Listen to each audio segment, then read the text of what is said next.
This is the gospel of the Lord. Praise to you, O Christ. Please be seated. I'm kind of glad Christmas is over. And we're back to the regular bad news of the day. I don't know about you, but I have to tell you that I dread the Advent season that turns into Christmas season because nobody has any sense of the Advent season. And because there's this, every year, seems like phony, ginned up war against Christmas that some folks fight about in public, on TV, in the social media. And I'm not just referring to the right wing of politics or to Bill O'Reilly or even the current president. I'm not. This is just as ginned up and fought about from the left of the aisle too. There are a couple liberal websites that I've visited over the years, and they always, at this time of year, go through their needing to debunk the Jesus myth routine in those weeks before Christmas. They have titles like, Evidence that Jesus Never Really Existed. And other titles that say, Elements of the Christmas Story that Come from Other Religions, etc., etc. So, I'm glad we're done with that. It's a relief in some ways to be back to the same old bad news. And lo and behold, tonight provides plenty of that. The death of the holy innocents and the martyrs. The first martyrs of the faith, according to Matthew, are children who are killed because they might be the prophesied king. At least that's what Herod the Great seemed to think in this story. It's hard to imagine that in that day and age. It's hard to put our minds there in the Christmas season. It is a heck of a story to tell. After the angels and the Glorias and the celebration with Christmas carols that we had the other evening. It's hard to imagine this in the time of Jesus. As a matter of fact, by the way, the events of the gospel lesson for today, the slaughter, this could be some of those more liberal people saying this, but actually this is some factitude.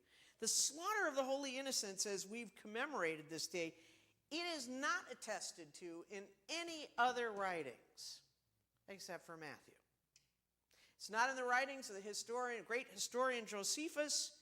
The other Gospels do not have it. Matthew is the only source. But, however, it isn't really hard to imagine Herod the Great doing it, even if there's no record of it elsewhere. It isn't hard to imagine him doing it, because Herod the Great was the kind of guy who would have done it. He was a bad dude in his way. Probably before Joseph and Mary were ever even born. Herod, in 37 BC, before Christ, marched into Jerusalem and dispersed all of the Parthian forces that were there, and he did so on Rome's behalf. And Rome gave him a title. To reward him for what he had done, they called him King of the Jews.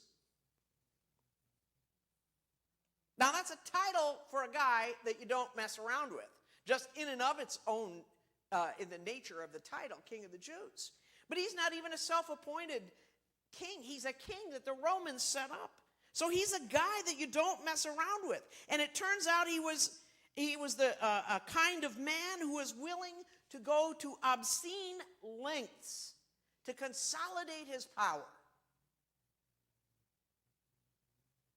In his book, Zealot, Reza Aslan described Herod as solidifying his power by slaughtering nearly every member of the Sanhedrin, which is the council for the whole of the religion in Jerusalem. that would be like in some way, it wouldn't be entirely analogous, but someone coming in and saying, we want to get rid of everything and everybody that makes Christianity what it is, to take out all the church councils. In some places that would improve the church. In others, it would be a great loss. But it's an analogous situation, as not an exactly synonymous one. And not only did he do that, he not only slaughtered every member of the Sanhedrin, he then replaced those people with toadies and bootlickers, people that would do their religious duties the way Herod wanted.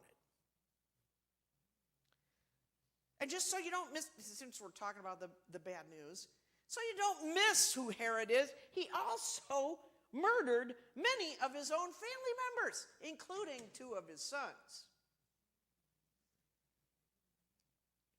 The emperor, the Caesar Augustus, was Caesar when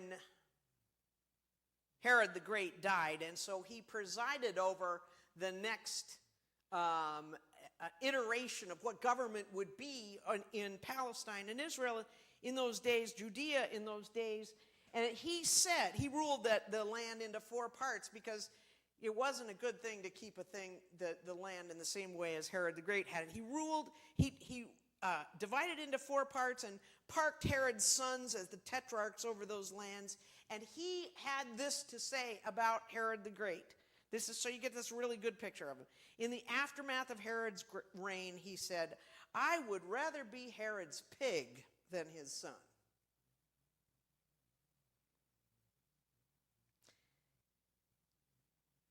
It's hard to imagine, isn't it? Killing one's own children and family members. Killing the religious council. It had happened before, you know. Pharaoh commanded the murder of male children of the Hebrews in the time of Moses. But in this story, it's not an Egyptian king that puts people to death. It's Herod killing his own kind, members of his own people. Even if he was an Idi man, they were still Semitic peoples together. It is hard to imagine that, but here is where it gets rough for us, brothers and sisters. It is where it gets rough for us. We might think it's hard for us to imagine, but we probably need to be mindful of some facts about our own life today and about life as it is in the world today. Today, there are 420 million children living in conflict zones. Think about that. That's an unthinkable number. 420 million children living in conflict zones. 300 million of which are killed daily.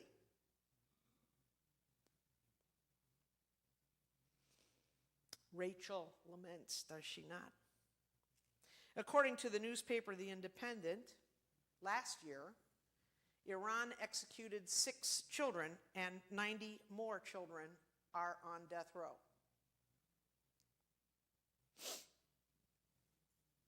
Six children from families who have been seeking asylum in the United States have died in U.S. custody. We don't know how many have died along the way along the way coming from their home countries and journeying into the United States. Those 3 facts, we haven't even scratched the surface.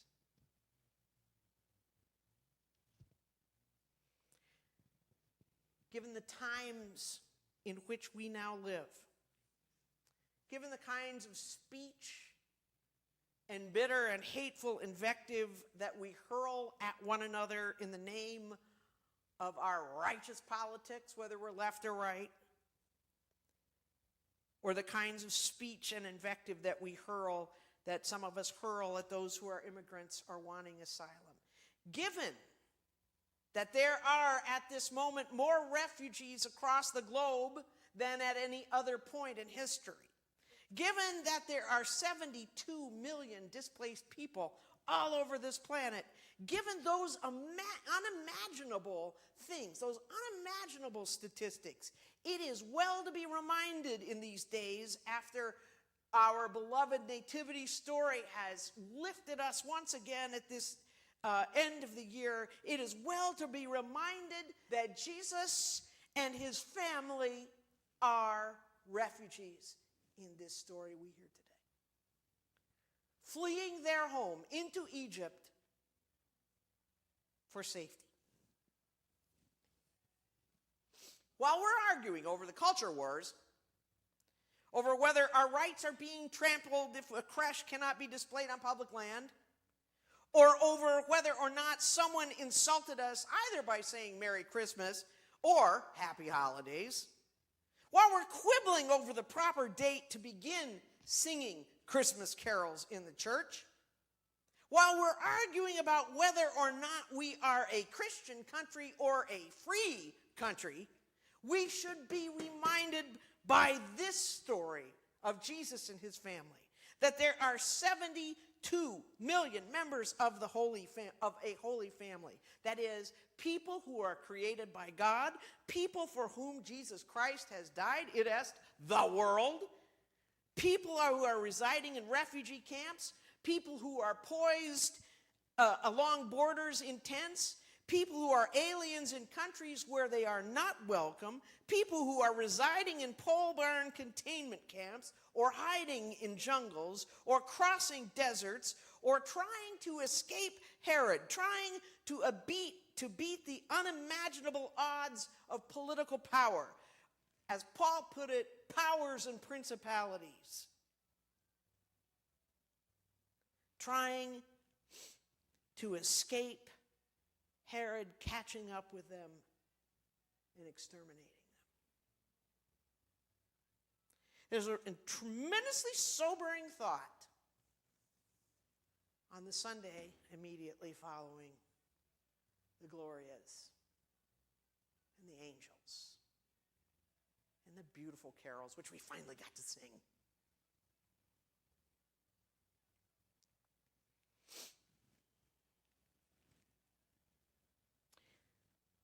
Bishop Mike Reinhardt,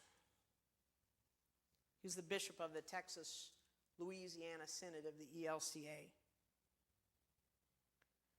said this. It's kind of a long quote. Bear with me.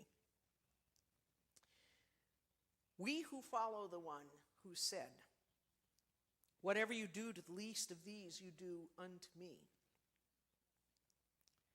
must be aware that how we treat strangers and immigrants in our land, the laws we pass, the attitudes we convey, are a reflection of how we treat Jesus. The sojourner is the Christ child. And when you are looking at the face of an immigrant, you are looking at the face of Jesus. How we relate to the marginalized is how we relate to Jesus. The next time you come face to face with a refugee, see Jesus. Consider how difficult their journey must have been. The courage that it took to move. Their longing for home. The danger that drove them to set out.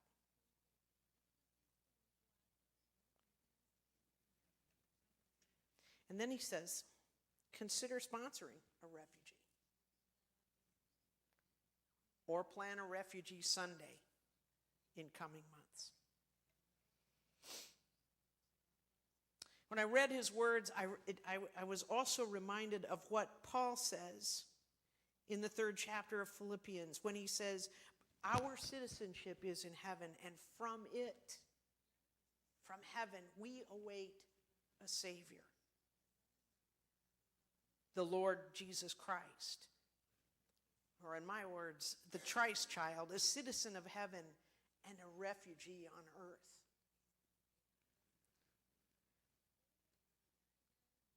And finally, because this beautiful story that we heard tonight, this beautiful story, well, it's not a beautiful story, it's a horrible story, especially the stuff behind it, but it's such a healthy and chunky and full of meat kind of story for our consideration.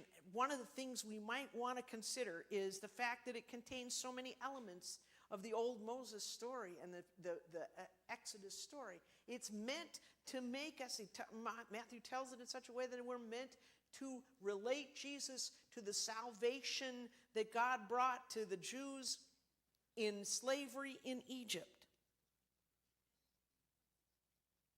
And the point of which, in the book of Leviticus, the point of which is this: the strangers who sojourn with you shall be to you as the natives among you. You shall love them as yourself, for you were strangers in the land of Egypt.